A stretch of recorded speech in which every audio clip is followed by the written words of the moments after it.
All right, this story is Any Reasonable Person. The title comes from the idea of what makes ghost stories hard to write.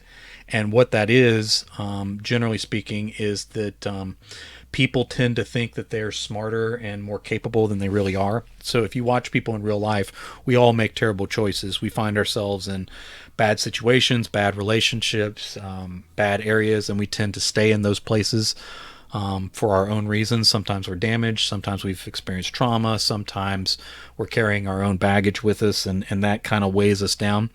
But even with that reality, when someone watches a ghost story or a haunted house story, the moment the weird supernatural stuff starts, everybody's like, I would have gotten out of there. And so that's kind of the Any Reasonable Person problem. From our standpoint, any reasonable person, when the weird ghost stuff starts happening, would flee the situation. And even though we have examples in our own lives where we don't leave when we really should, you run into trouble with that in a ghost story. So it's very difficult to write a believable, good ghost story these days because of the Any Reasonable Person problem. And so that's kind of what I'm going to play with in this particular story. A couple good examples recently of turning around either the ghost trope or the haunted house trope is A Perfectly Fine House by Stephen Kazanowski and Wiley Young. That is one of the greatest haunted house stories I've ever seen. I wrote a haunted house story called Enemy Held Near with Armand Rosamalia that I'm pretty proud of. But I think that Kazanowski and Young created a great one with Perfectly Fine House. And then speaking about him earlier, Brian Asman, he wrote a book called Man, Fuck This House, about a ghost story. And so those two are great examples of taking like this really difficult trope to sell these days and doing something completely new with it. So I aspire to those kind of levels. Tom Duffy said Jay's coming with the glow sticks, ecstasy, and black lights, and purple lights. There you go. I got my changing light in the background, like a real professional streamer. All right, so we're going to do Any Reasonable Person, and again, playing off that idea that in real life we think that most people experiencing the stuff you read in ghost stories would run away immediately. The spirit of Count Basinger floated up behind Dorothy's head, even though she had pushed her chair flush against the wall.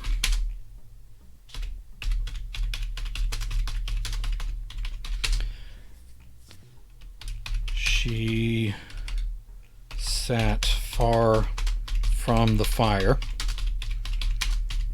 with her eyes wide with both fear and disbelief.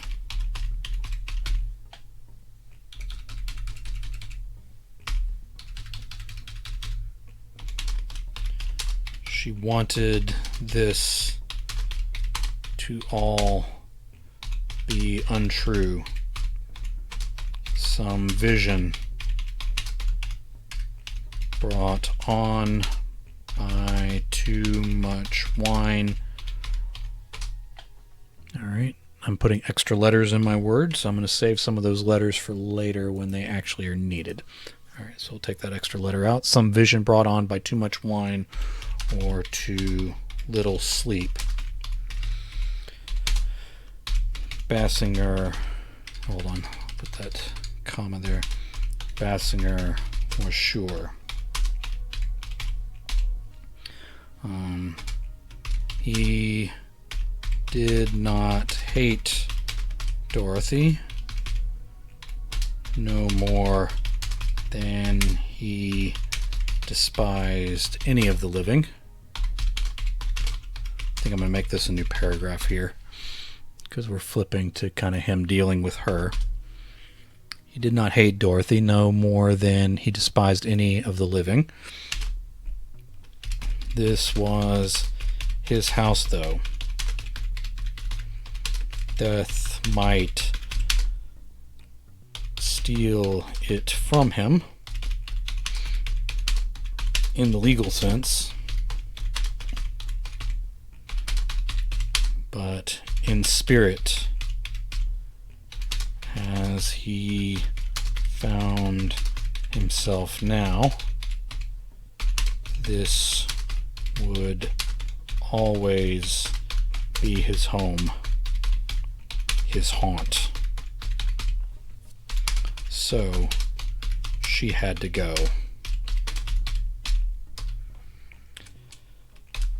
Basinger breathed out his cold, dead words into her ear.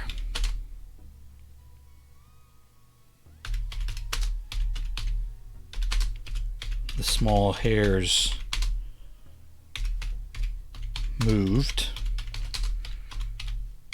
and then stood up stock straight.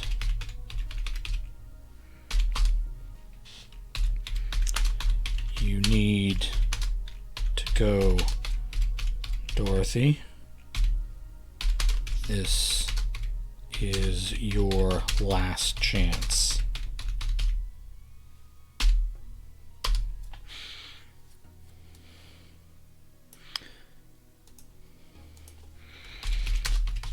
It wasn't true, of course.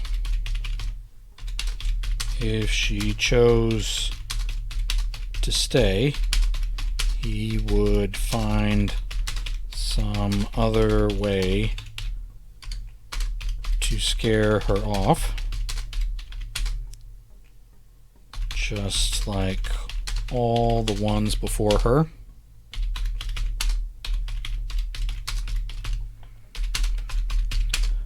But the dramatic was what being a ghost was all about.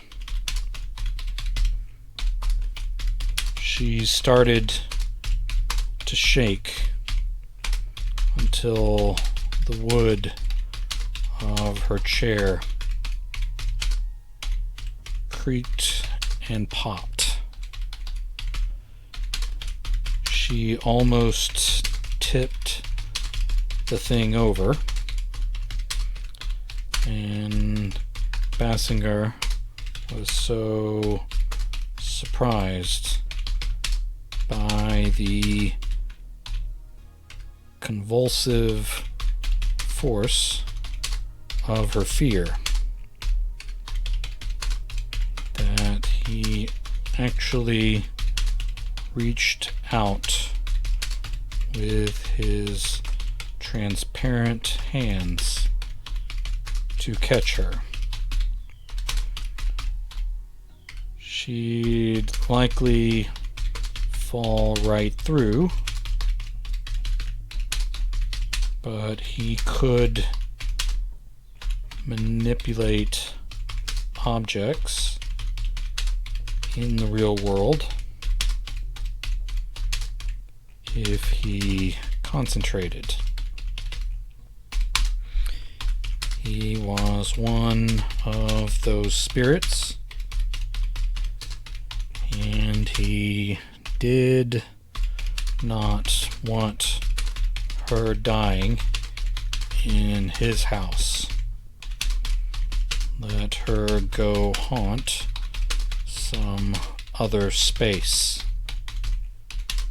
This one was taken. Dorothy found her feet, and though she wavered horribly, she stayed upright all the way down the hall, out the front door, and through the estate grounds, screaming bloody murder, as the saying goes. She did not even bother to pack her things before she left the house for the last time. Basinger had told her this was her last chance, and to her credit, she believed him.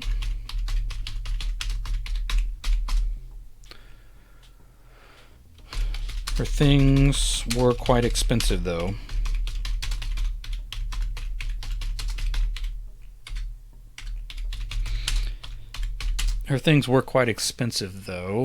And Basinger never expected her to leave them. Working men with little time for fear when money was involved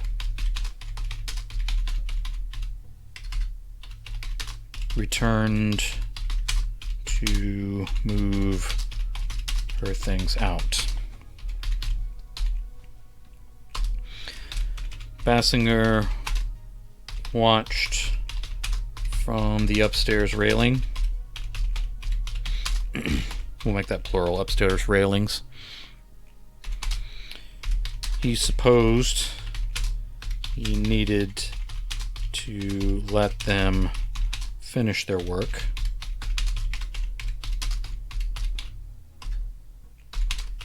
Scaring them off would only prolong Dorothy's ultimate eviction from his life, so to speak.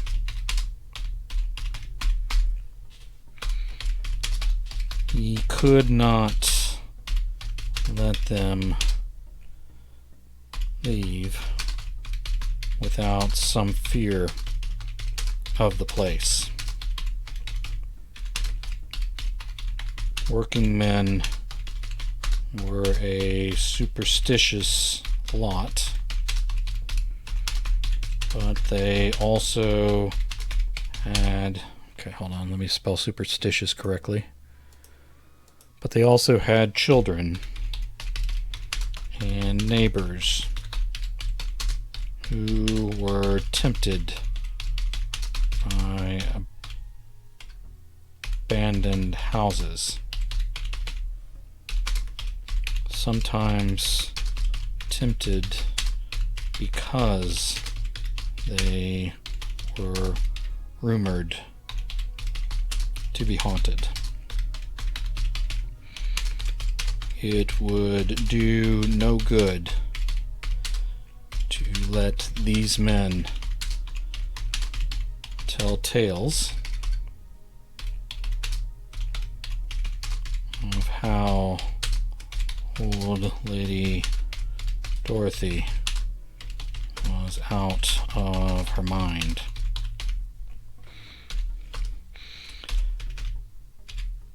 Basinger moved along the railing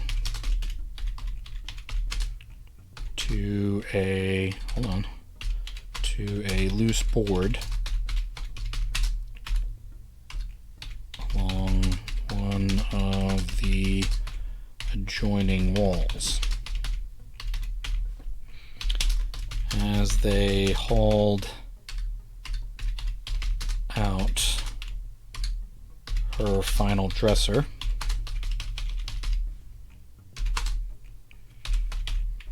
Basinger concentrated and pulled that board loose. It clattered to the floor and frightened the movers nicely. They exchanged a look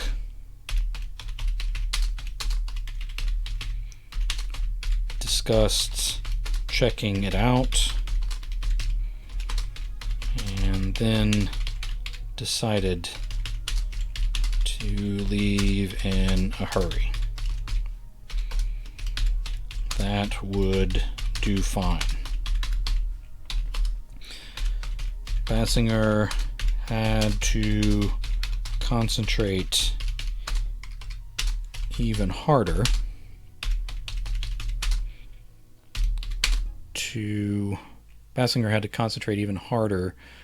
to move the board back into place. Fixing things was always more difficult and involved than tearing them apart. This was true in life and the afterlife.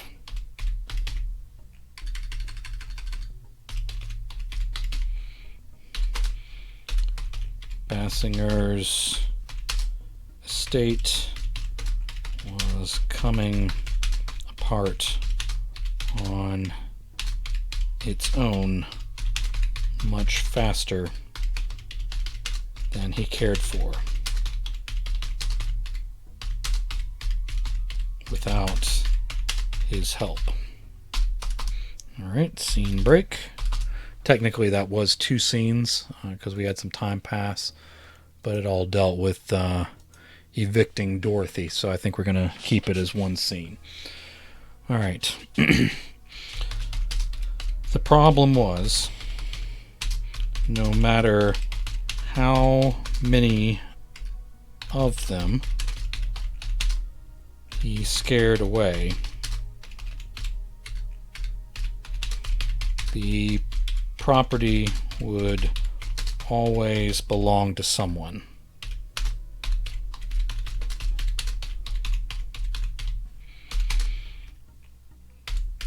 Dorothy might be willing to get rid of it, but someone would take the deal to buy it up.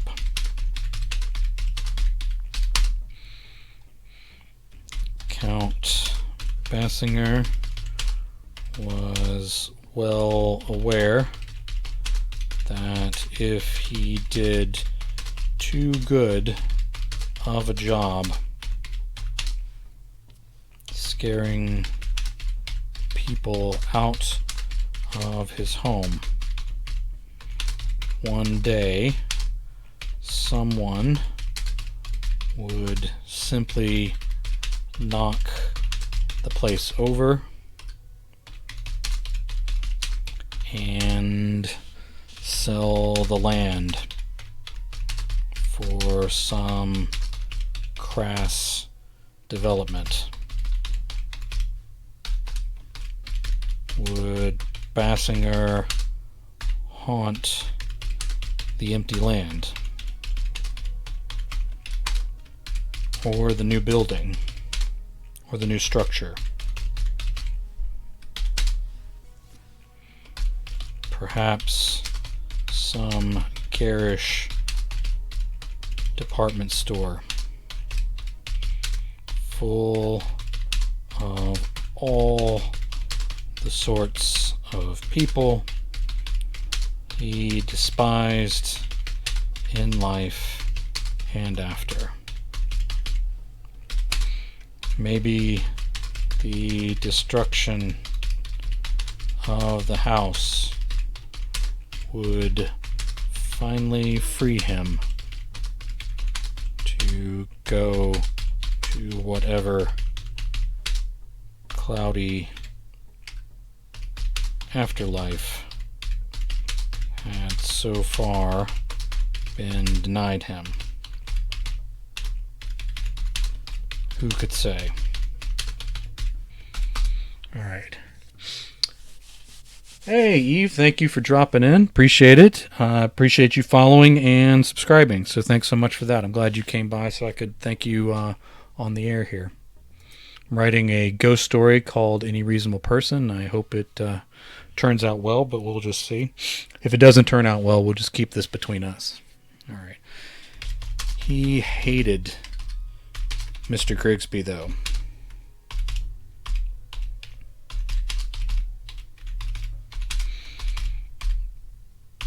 Grigsby had money. That was no virtue. And anyone buying up an estate would have to have some.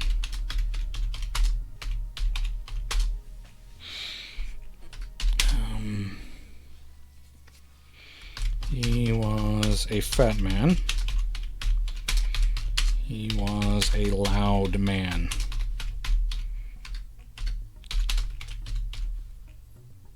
Alright, I don't know what I was spelling there because I missed all the vowels, but we'll use the right one. He was a loud man. Even when he was home alone, he was loud, crude, and prone to vice. Count Basinger would certainly be happy to be spared the private habits of this brute. As Mr. Grigsby laid in bed, ready to indulge himself yet again, Basinger pulled out one of his darkest tricks. This was likely an emergency after all.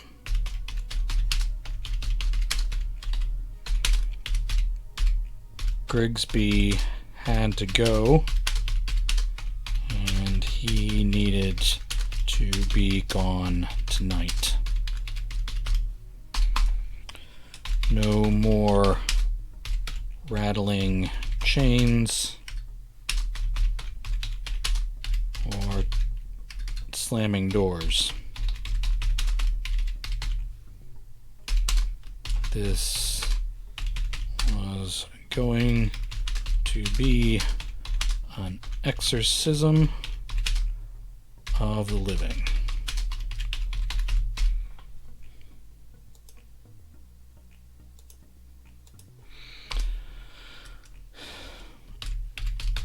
With no body, Basinger seldom felt anything. But as he leaned hard into this supernatural effort,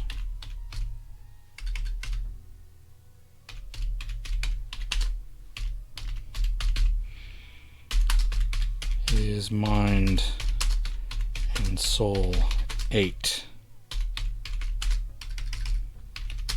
with deep pain.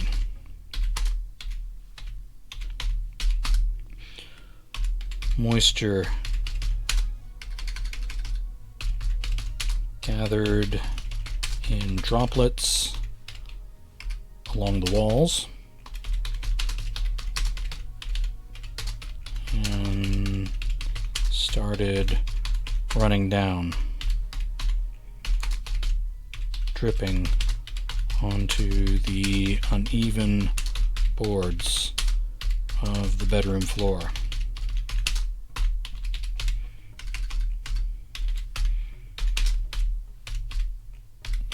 Grigsby reacted to the noise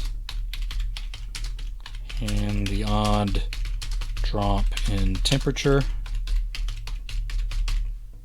but probably could still write it off as the old house being leaky and drafty.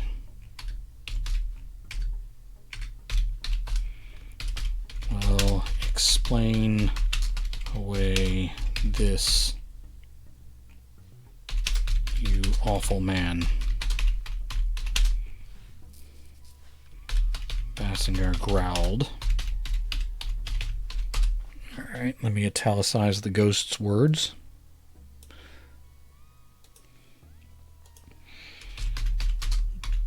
The moisture seeping out of the walls took on a bloody hue.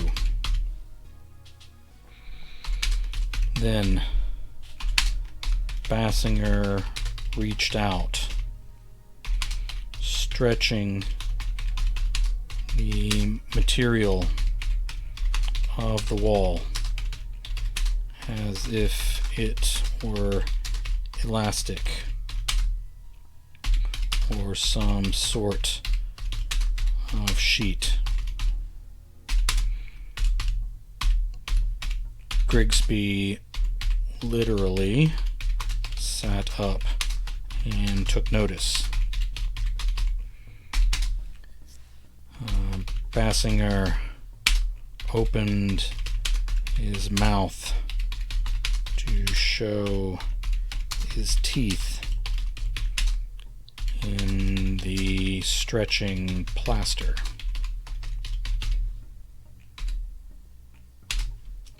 He set his eyes upon the man, upon the living man, as they stared at each other.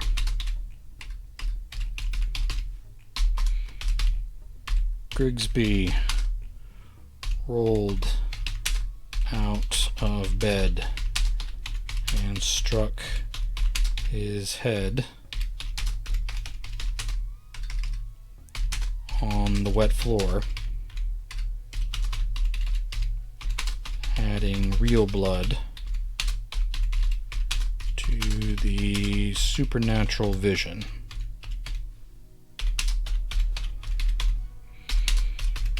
The man struggled with his pants around his ankles,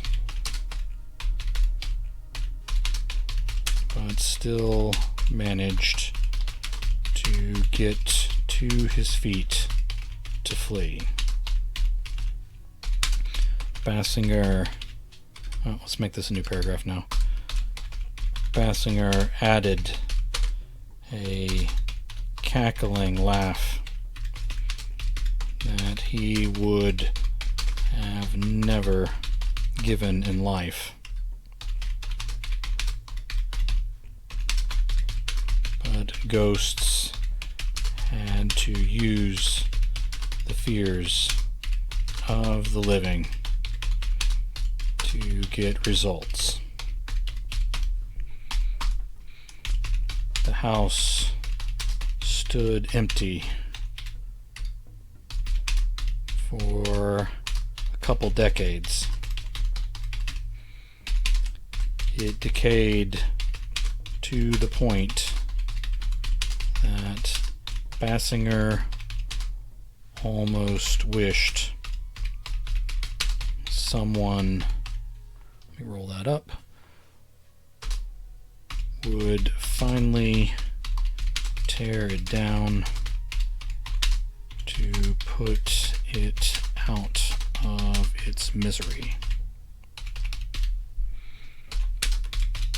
It was his home, though. He had fought to keep it all his life, and he was still fighting for it. Nearly a century after his death, he knew no other existence. Alright, scene break. And now we add in the magic third. I tend to go in threes with the beats in a story. It's kind of a fairy tale pattern, and then you kind of get to that third thing that's different from the previous two, and maybe we will succeed in this. So let's see how it plays out. Xander Kinger was something different.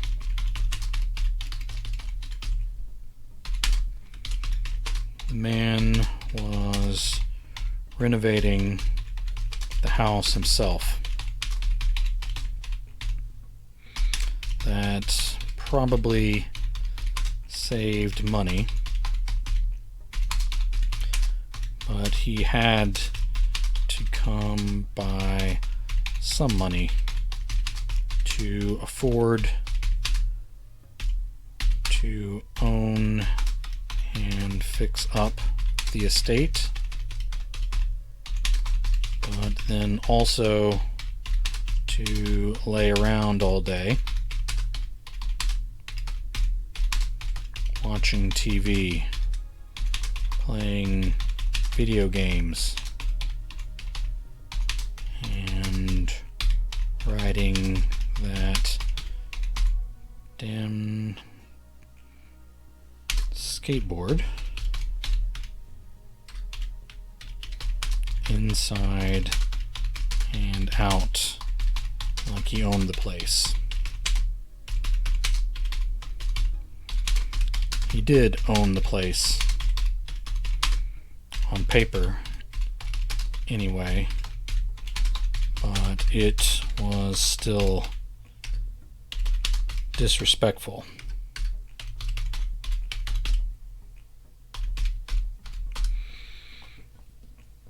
Alright, I'll fix that.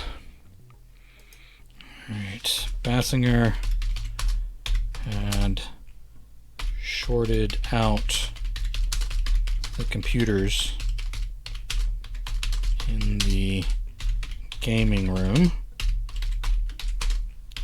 which used to be a private dining room off the master. Every time Xander and more computers ordered and installed without missing a single stream. Like Grigsby before him, Xander spent much of his time talking to the computers as if they could talk back.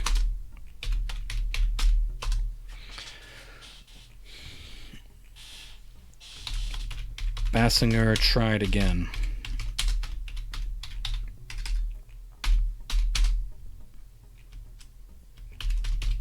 Get out, or I will end you, boy.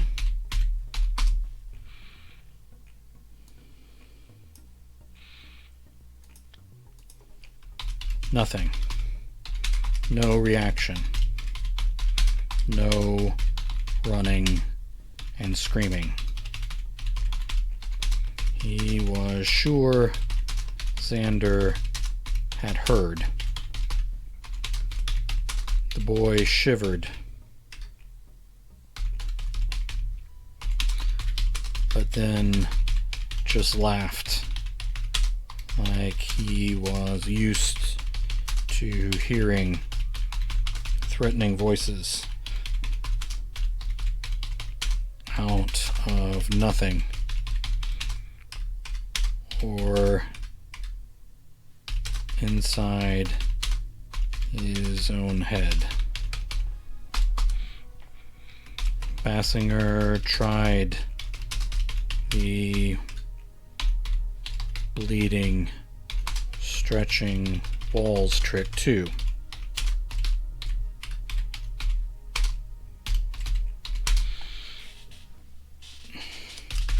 That had to scare off anyone. But Xander Kinger simply held up a small recording device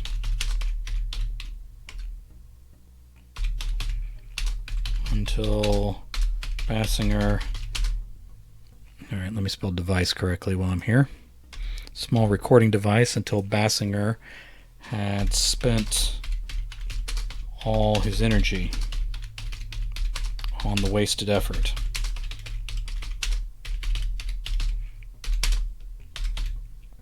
Xander actually seemed disappointed when the device glitched out and failed to record the event. Count Basinger was at a loss. What else could he do?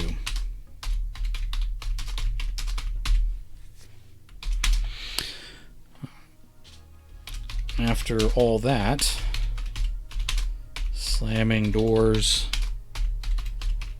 and knocking over loose boards seemed like quite a letdown.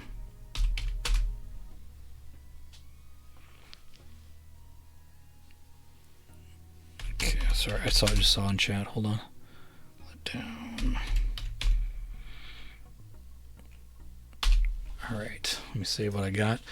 Do you start with a rough outline? Typically with short stories, I don't. I usually start with the title, and then once I've decided kind of what that title is, I'll usually put down names. So I had the ghost's name. I had the first two people who got chased off by the ghost, and then the current character. I had those names picked out, and a lot of times I'll go through just name lists and come up with those.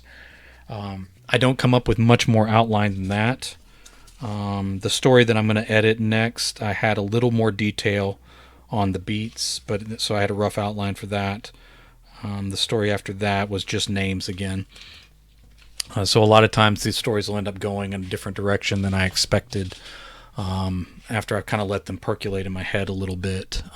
But as I'm writing them, a lot of times they'll take turns that I wasn't expecting, because usually I am pantsing them beyond just having a few names written out and sort of the idea in my head of where this is going to go. I knew that there was going to be two people before this that were sort of the any reasonable person that would run away as soon as something supernatural happened.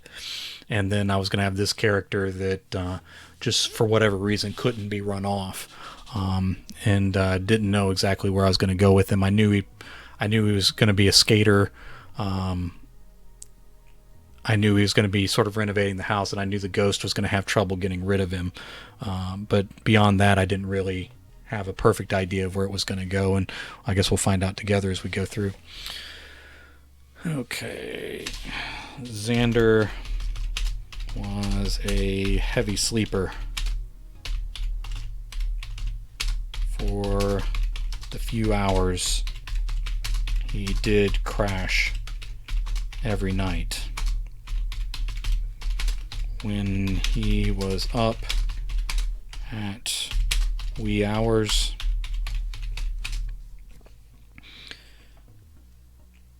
renovating or gaming,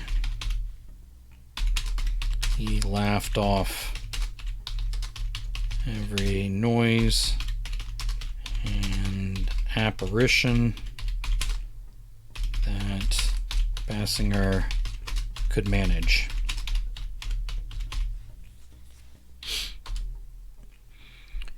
As Xander climbed a ladder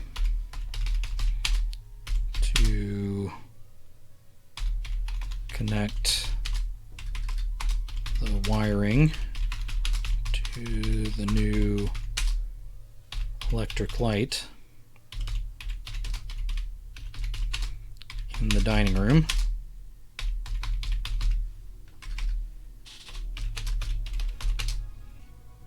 now sporting skating ramps.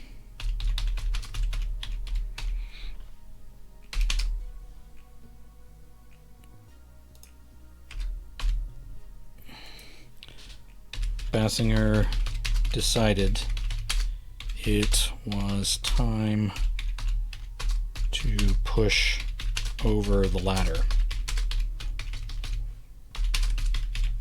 This would take a lot of energy and effort, but he could think of no other motivator at this point beyond a real threat to life. He was fully aware he might be dooming himself to an afterlife with this punk, but he needed to be convinced. All right, thanks for the insight. I'm sure you've been asked that hundreds of times. No, that's fine. All right, but he needed to be convinced. The ladder wobbled. Finally, okay, let's spell wobbled correctly. Ladder wobbled. It's 2 B's, not 2 O's. Get it together, Jay. Finally, 1 foot lifted up and came back down.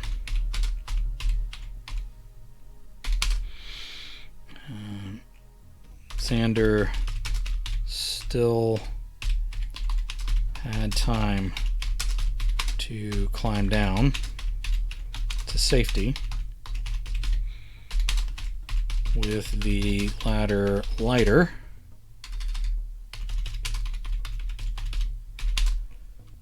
Basinger thought he might be able to tip it over now. I think a haunted ladder would wobble. Wooble. There you go. The woobling ladder will be the sequel to this one. With the ladder lighter, Basinger thought he might be able to tip it over now. But Xander took hold and locked some connector to the floor, which made the ladder immobile to Basinger's fullest strength. Nice try, Ghosty. Xander said.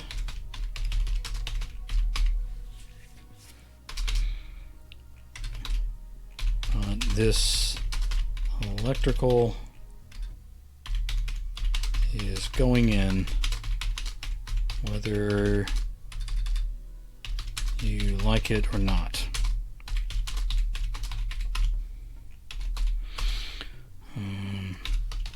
Basinger took a step back as best he could without a body. Xander was looking in his direction, but not directly at him.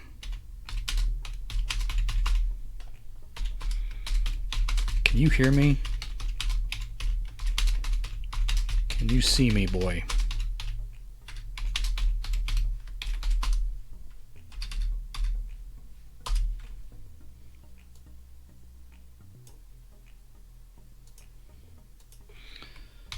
Xander took another look around. Xander took another look around as if he had sensed something.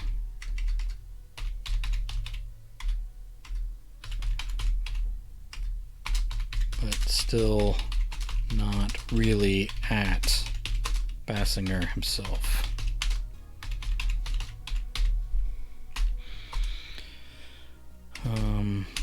The boy climbed the ladder again,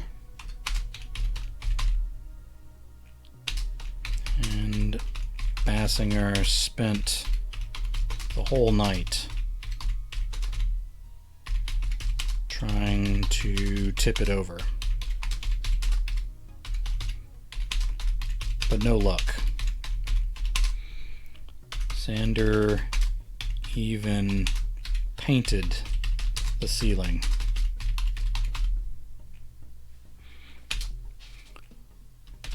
All that great original tile work up there.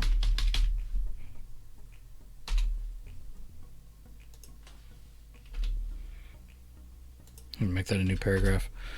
All that original tile work up there. No small fortune in Basinger's grandfather's day,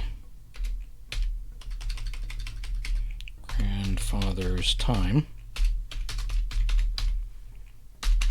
and he just painted over it like that history was something to be covered. As Xander lay down to sleep, Basinger lay down to sleep, let's say mid-morning.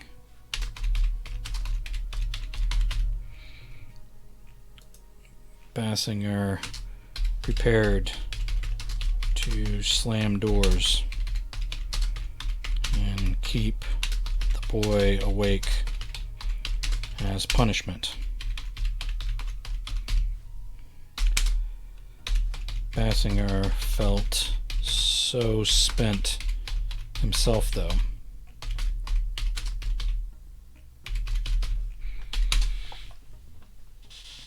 He could probably still slam as many doors as he liked.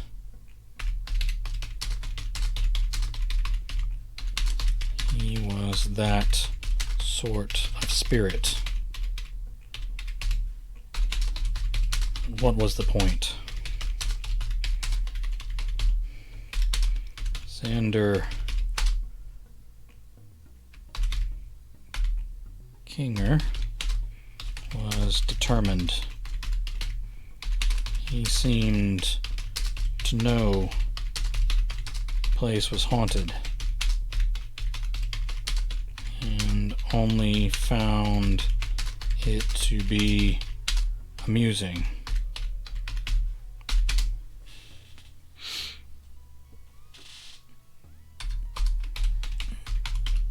Let's say with Xander snoring still spotted with tacky paint.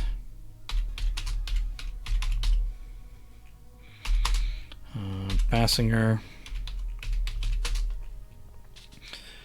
retreated to a far dark corner in the unrenovated portions of the house. Light cut through the unpatched holes in the wall and beamed upon the dirty floors.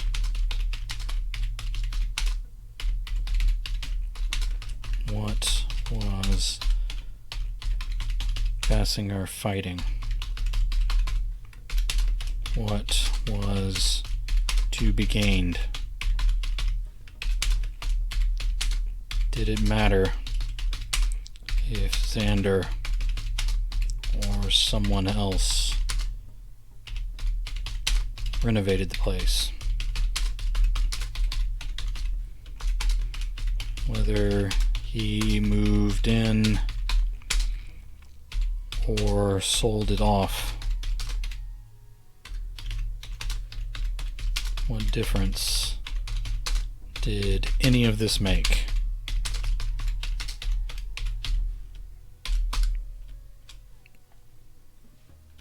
Count Basinger wished he could sleep, wished he could sink into oblivion for a little while, if not permanently.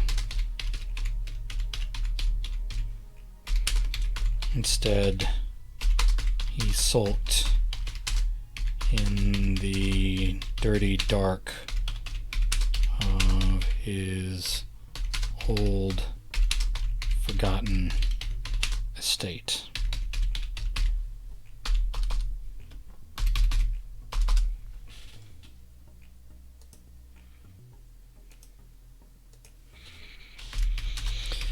He was going to the pool again.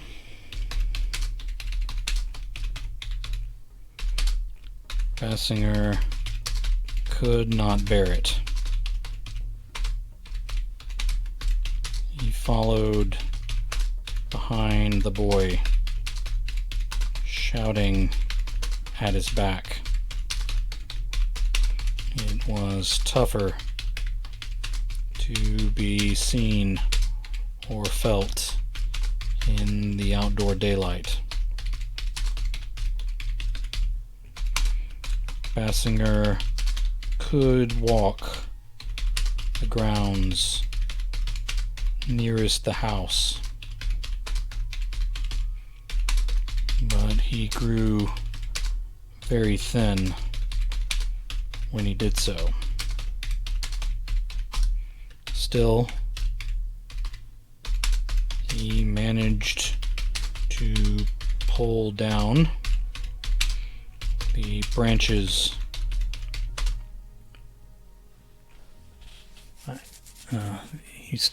he managed to pull down the branches of the overgrown landscaping to swat the boy on his helmet.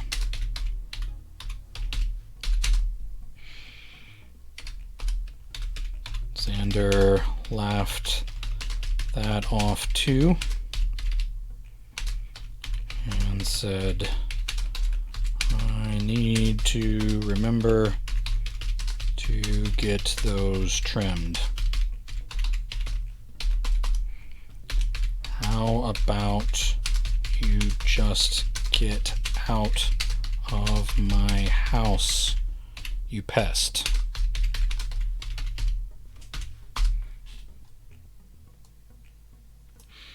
Italicize the ghost's words. No reaction.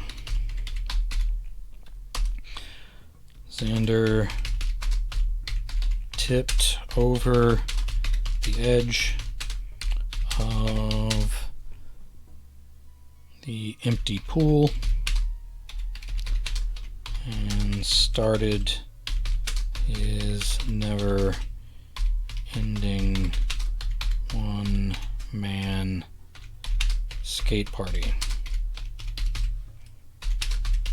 It was better than when all Xander's friends were over skating, but Basinger still hated it.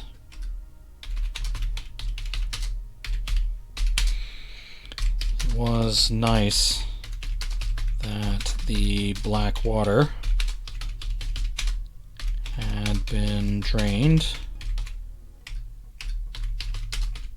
and the walls of the pool cleaned of slime.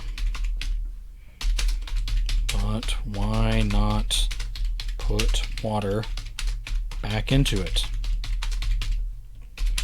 Why use it for skating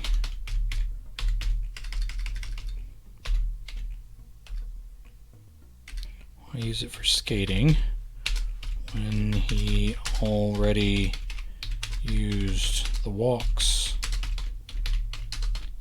and the hallways too?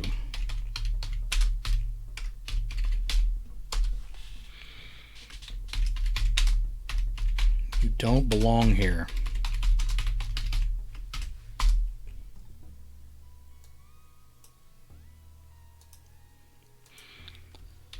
Xander laughed again as he completed some aerial feat. Whether he was laughing at his own success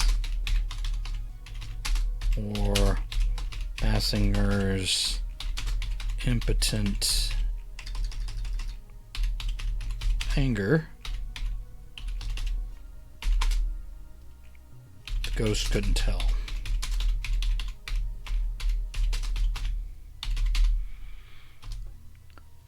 On the next leap off the wall,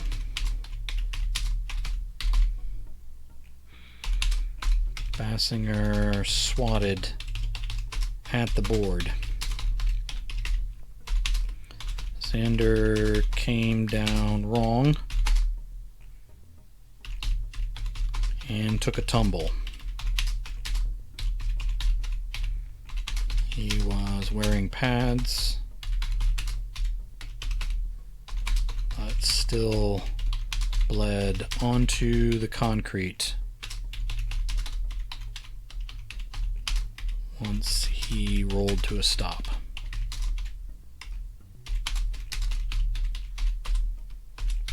Got you, boy. There's more where that came from.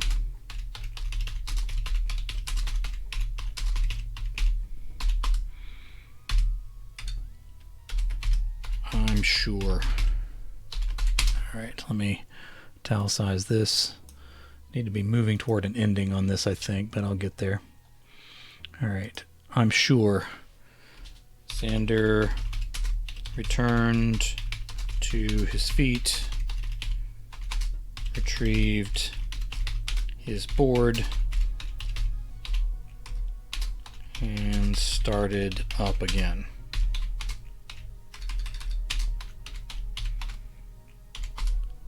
Had he heard?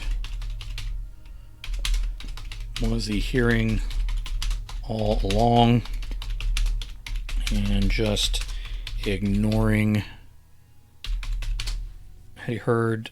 Was he hearing all along and just ignoring Basinger's ranting? Was he too far up into his own head to be deterred? Basinger knocked the board out of line again and again. Sander fell over and over, but kept getting back up. Maybe if the ghost were in a different mood, he might have even respected this tenacity.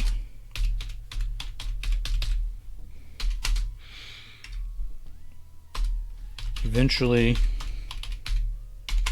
Sander compensated and started spinning the board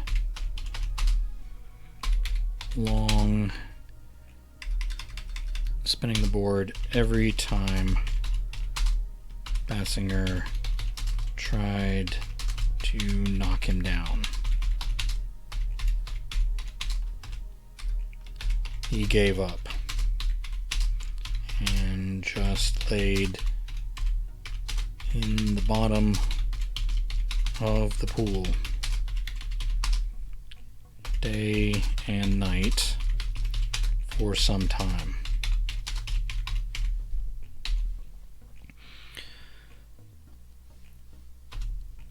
He might have stayed there forever if the pool hadn't been filled with water again.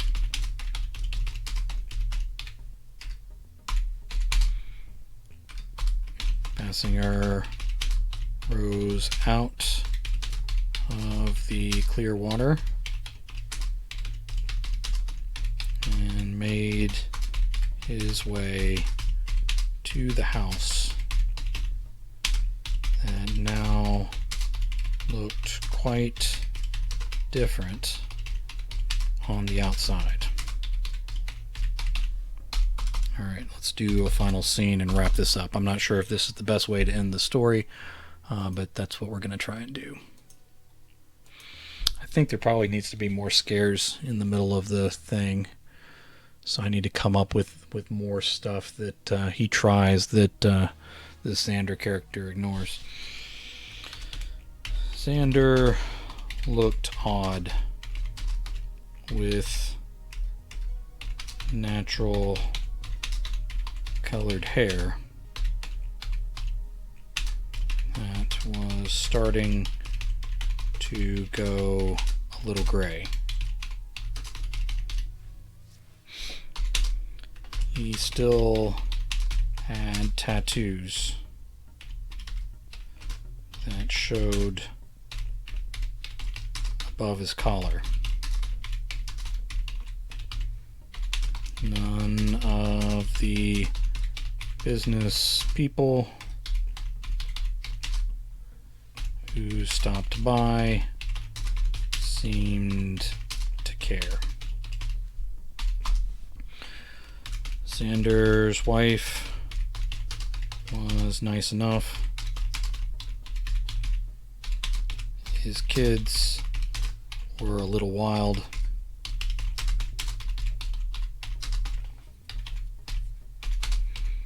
But the family seemed happy.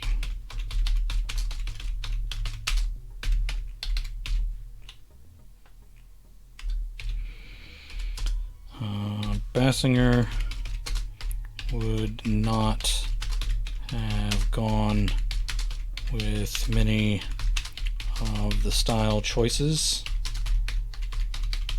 of the renovation, but he had to admit it was better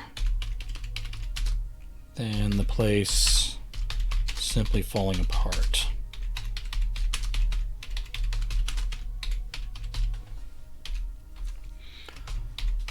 Also, what would I do about it?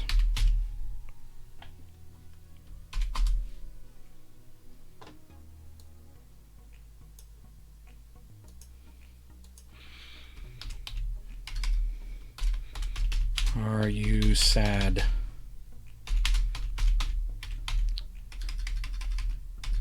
Are you sad again, Mr. B? Basinger turned to see the boy.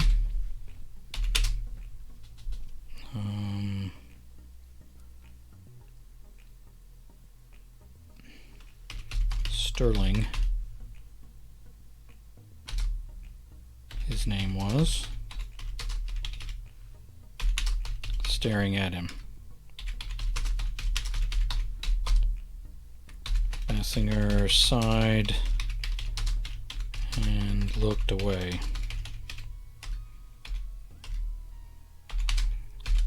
I'm fine. Run along and leave me alone, boy.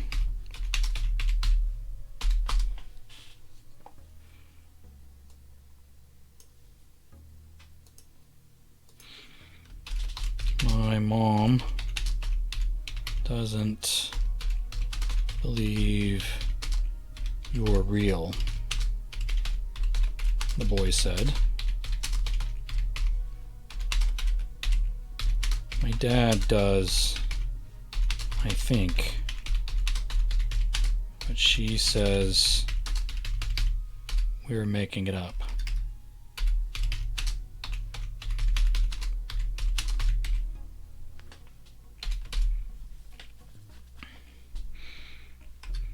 Could you scare her one time just so she knows? Basinger shook his head, such as it was.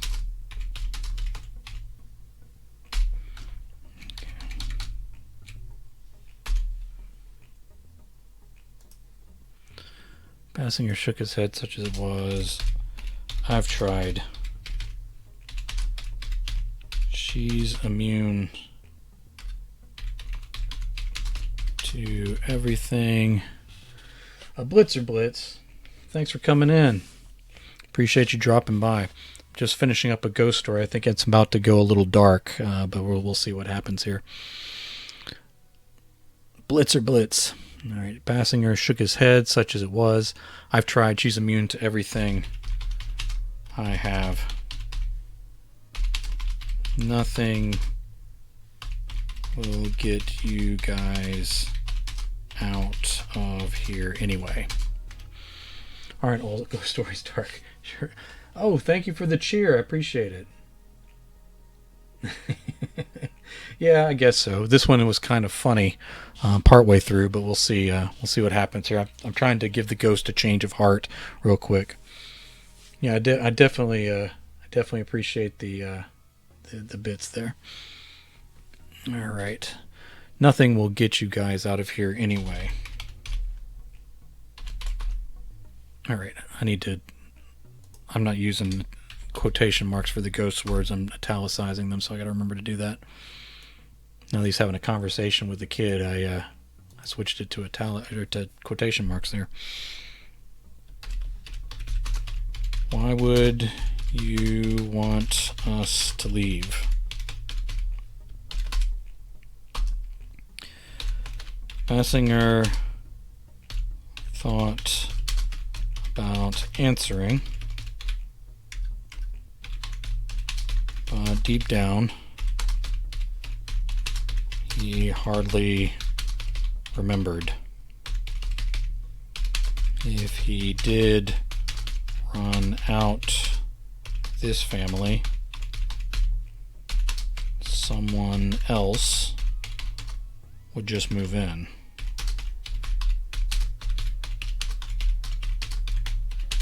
They might be worse,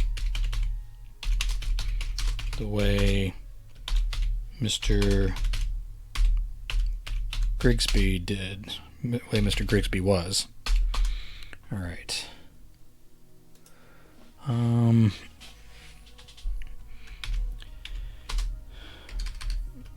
before he had to say anything or drift off through some wall to get the boy to leave him alone. Before he could say anything or drift off through some wall to get the boy to leave him alone, the dog started barking. Out back. Oh. They had a dog too, and it tended to growl if Basinger stayed around the family too much.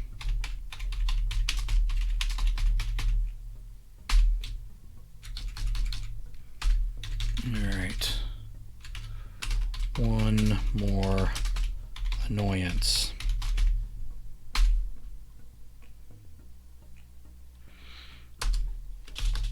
This sounded different though. The dog was afraid. Its barks, these barks, okay, wrong kind of its barks, these barks, made the air jagged in a way only a spirit like Basinger could see. What did I name this boy? Sterling.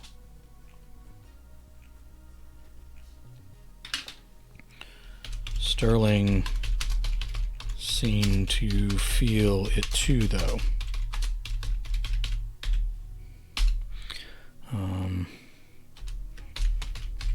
Basinger didn't like it one bit.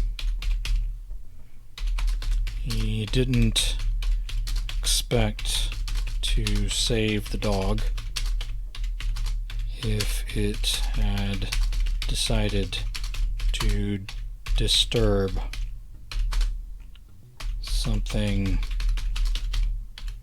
venomous out there.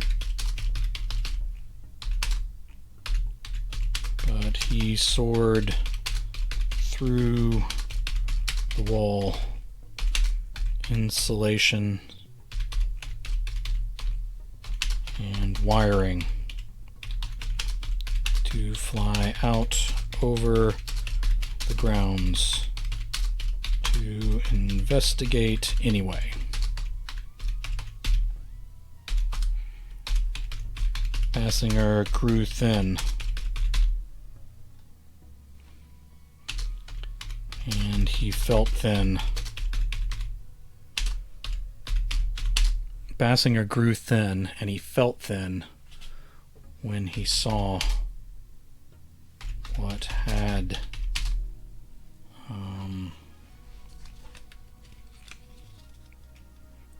we'll name the dog Bones. What had Bones so upset? How long had she been under there? The girl, Sterling's younger sister.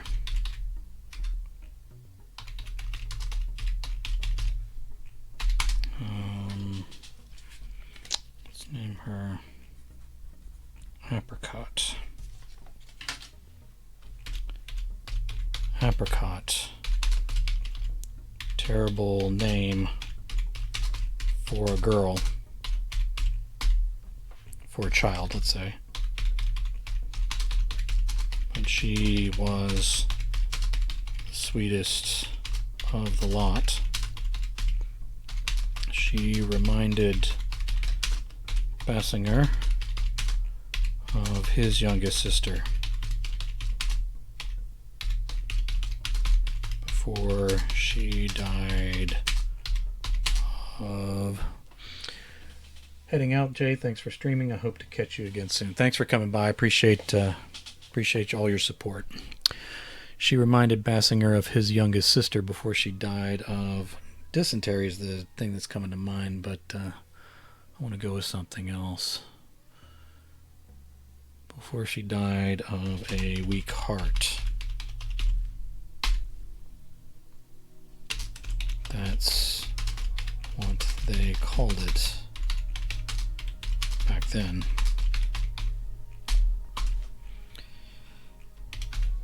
That's who Basinger thought of as he dove into the pool and concentrated all his energy on taking hold of her, where she lay so still upon the concrete bottom. She felt heavier than the ladder. Basinger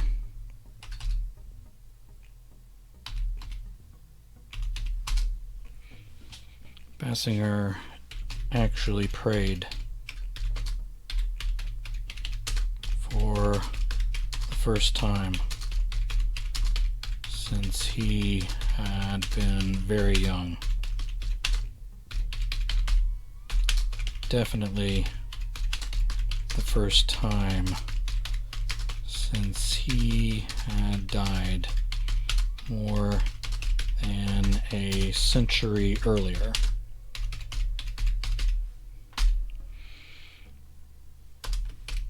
She started to move.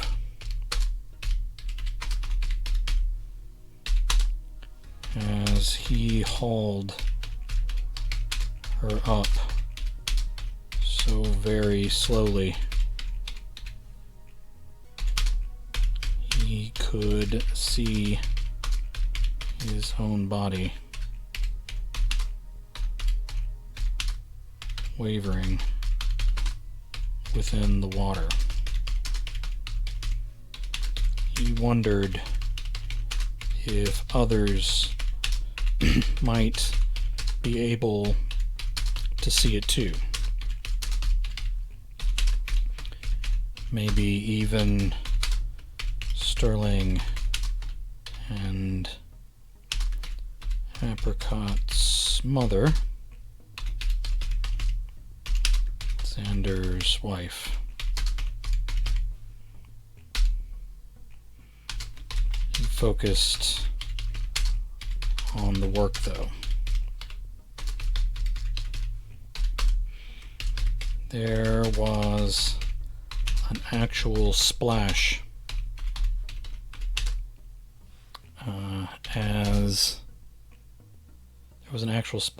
as he broke the surface. He wondered if that was just her or the both of them. The dog's frantic barking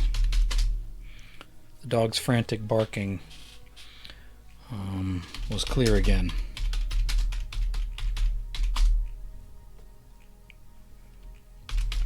Help me, Mutt. Come on, Bones. Help me save her. Alright. Italicize the ghost's words. The dog extended its snout and took hold of the edge of The dog extended its snout and took hold of the edge of her soaked shirt. The animal bore down and pulled backward. It was enough that Basinger could haul the girl up onto the edge. Sterling was out there screaming.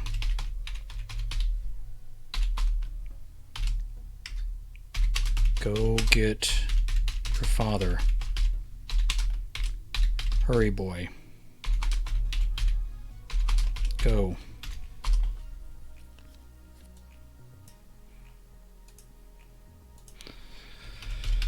Sterling heard and obeyed. He ran away the way Basinger could never get his father to do.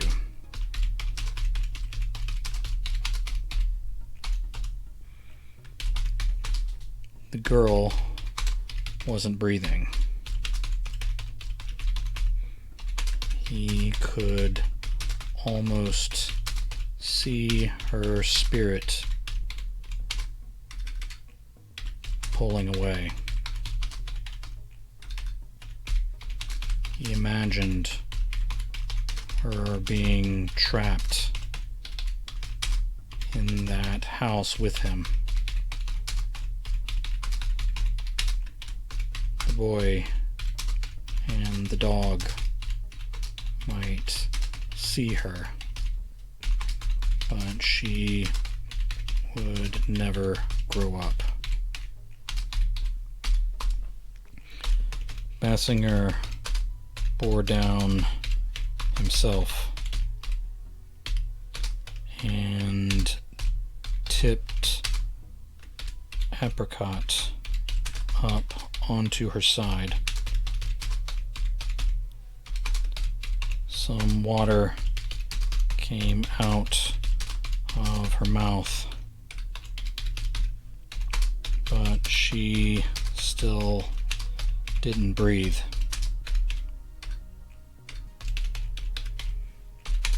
He could feel his strength slipping as the sunlight passed through him.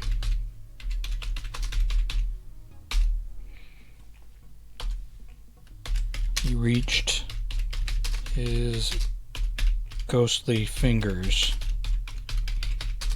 through her back.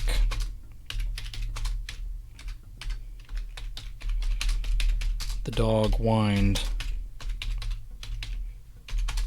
but did not growl at him this time. He could feel the water. He swept, no, let me do this, sweeping his fingers through it. More belched out from her mouth.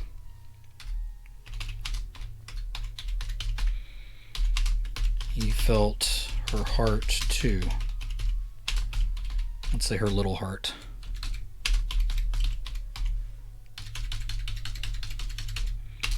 Basinger squeezed once. Alright, let me spell squeezed correctly. Basinger squeezed once. He squeezed harder a second time.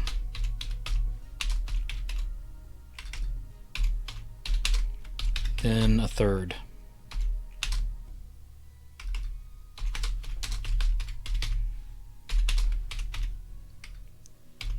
coughed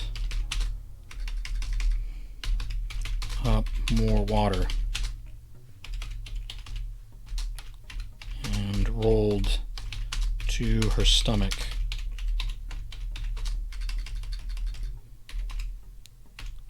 As she started crying.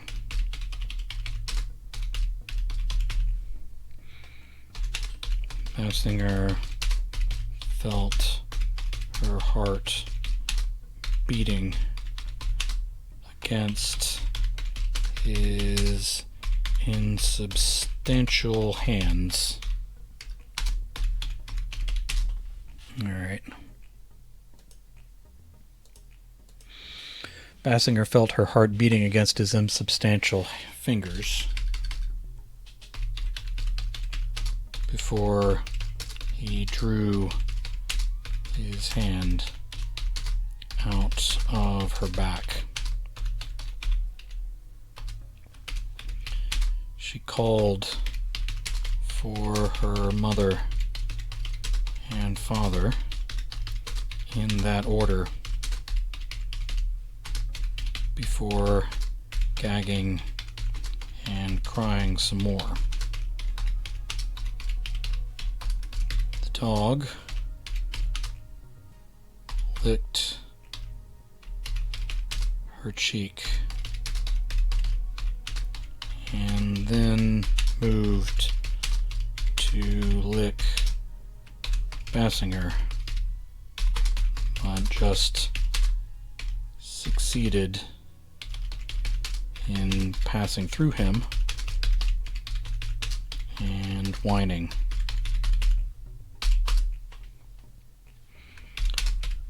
I appreciate the gesture just the same, Bones. The dog barked once and ran out to meet the family as they ran for the pool. All right.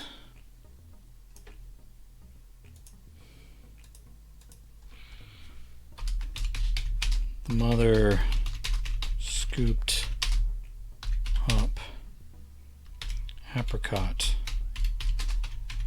and held her tight as she returned to the house, crying herself.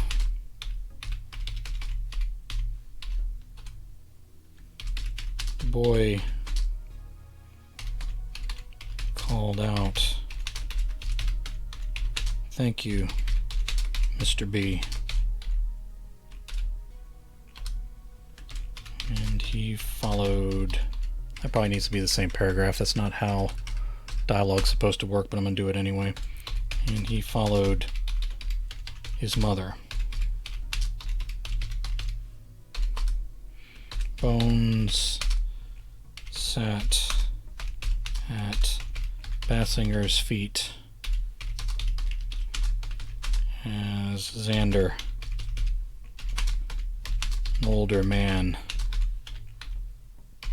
but looking much beyond his years in that moment of almost losing his daughter,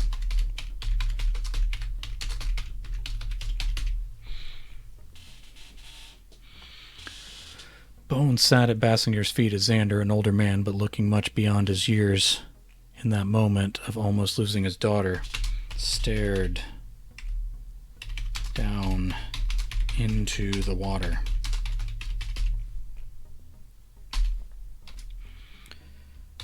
Basinger, I'll say Count Basinger, we'll use his full name one more time. Well, his title, I guess. That's not really a name, is it? Count Basinger hovered there, thinking about his sister. He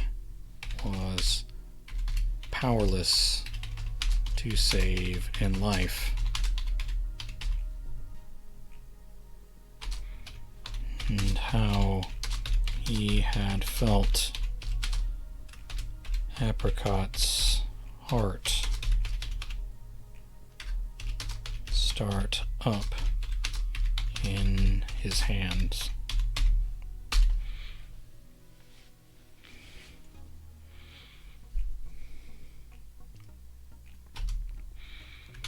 Bessinger turned his head, dazzled by the sunlight for an instant,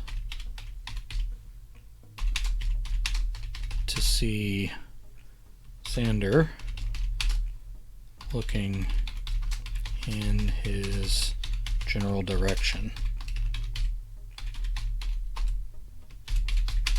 You should drain that pool again and go back to skating.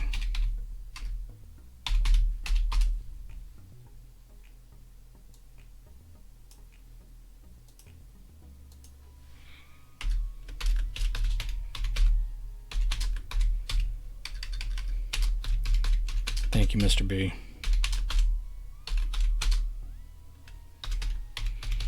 Sander Kinger turned away and followed after his family.